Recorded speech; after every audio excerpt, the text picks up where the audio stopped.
से कहा, हे मुनि सतम, ब्राह्मण और लकड़हारे की कथा कह चुका और जिसने इस व्रत को किया वह कह रहा है, सुनो।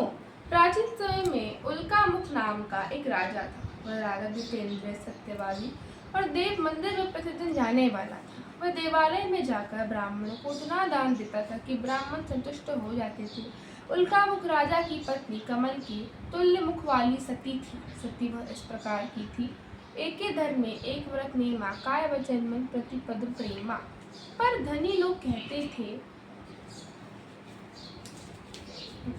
वह वृद्ध शीला नदी के किनारे अपने पति उल्कामुख राजा के साथ सत्यनारायण भगवान का पूजा कर रही थी। इसी समय साधु नाम का एक वैश्य व्यापार के लिए नाव पर बहुत सा धन लादे हुए उस स्थान पर आया और नाका को नदी के तट पर खड़ी करके बनिए ने राजा के समीप जाकर देखा कि राजा अपनी स्त्री सहित सत्यनारायण का पूजन कर रहे हैं। उसने राजा से विनय पूर्वक पूछा कि हे राजन, आप प्रेम पूर्वक उसका पूजन कर रहे हैं और किस लिए कर रहे हैं, आप विस्तार में से कहिए, मैं सुनना चाहता हूँ। राजा बोले, हे साधु, मैं सत्यनारायण स्वामी का पूजन कर रहा हूँ बंधुओं के सहित। इस पूजन का अर्थ है कि मेरे पास राज्य संपदा सब कुछ है, परंतु पुत्र नहीं। पुत्र की ही इच्छा के लिए ये पूजन है, क्योंकि पति बिन सुनी मांग, पुत्र बिने है घर सूना, दोए मुक्ति के मार्ग दोए, बिने है दुख दूना। इसलिए हे साधु, भगवान का व्रत ही इस दुख से मुक्त कर सकता है। इस व्रत के प्रताप से मनुष्य ही सुख पाए, निर्धन धन पावे तथा रंग राग हो जाए।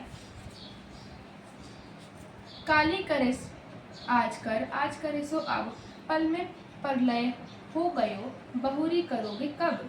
साधु ने कहा, हे प्रिय, इस कन्या की बरही, छट्टी इत्यादि में बहुत धन खर्च हो चुका है, इसलिए कन्या के विवाह से समय से व्रत करूंगा। इस प्रकार अपनी स्त्री से कहकर साधु वैश्यनगर में घूमने लगे।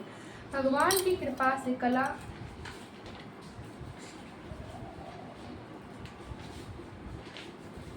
राजा के इस वचन को सुन साधु बनिया आदर पूर्वक बोला, हे राजन, आप इस व्रत की संपूर्ण विधि कहने की कृपा कीजिए।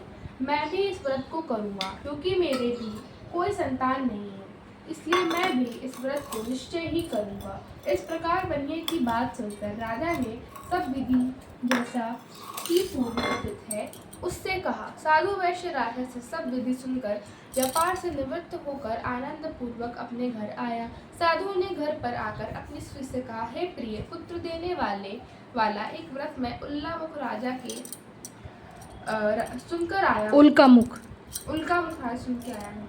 वह व्रत मैं अवश्य करूंगा। साधु की भार्या लीलावती अपने पति के वचन सुनकर बोली, हे नाथ, ये तो उत्तम विचार है, क्योंकि ना विधा समो बंधु न च व्याधि समो ऋतुम ना चापत्यम समम स्नेही ना च धर्मो द्यापरम।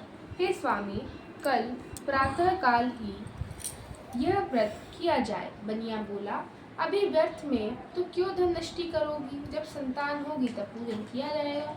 इसके बाद स्त्री ने प्रश्न किया, क्या पुत्र से बढ़कर यह धन मूल्यवान है। बनिया ने उत्तर दिया, टका धर्म टका कर्म टका ही परम तप, यस्य गहे टका नास्ति हा टका टकायते। सत्य है, कंजूस की चमड़ी चली जाए पर दमड़ी ना जाए। बनिया का इस प्रकार उत्तर सुनकर श्री लीलावती चुप हो गई और पक्ति युक्त प्रसन्न चित्त वाली लीलावती भगवान के प्रसाद से गर्भवती हुई। 10 मास पश्चात उसको एक कन्या की उत्पन्न हुई। कन्या रत्न सदृश थी। वह दिन दिन इस प्रकार बढ़ने लगी जैसे शुक्ल पक्ष का चंद्रमा बढ़ता है। नित्य नित्य कला के बढ़ने से उसका नाम कलावती रखा गया।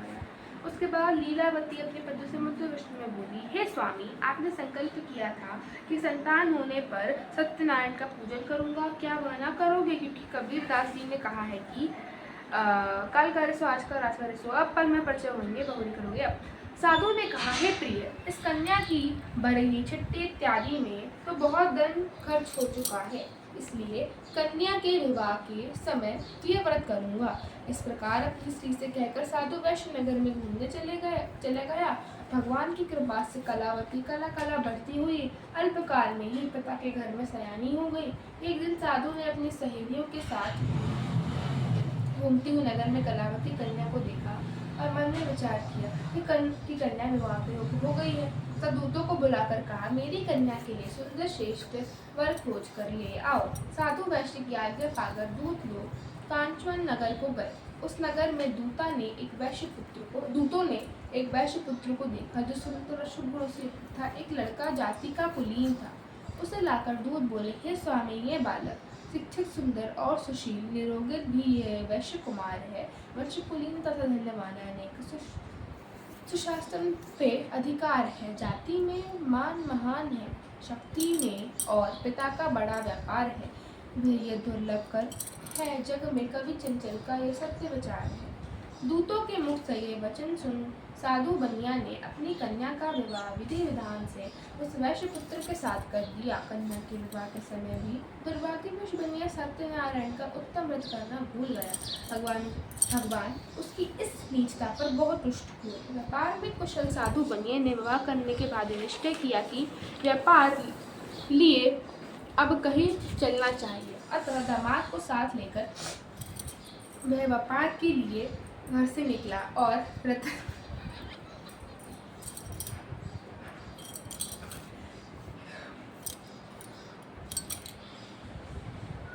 रतनसारपुर नगर में पहुंचकर सागर के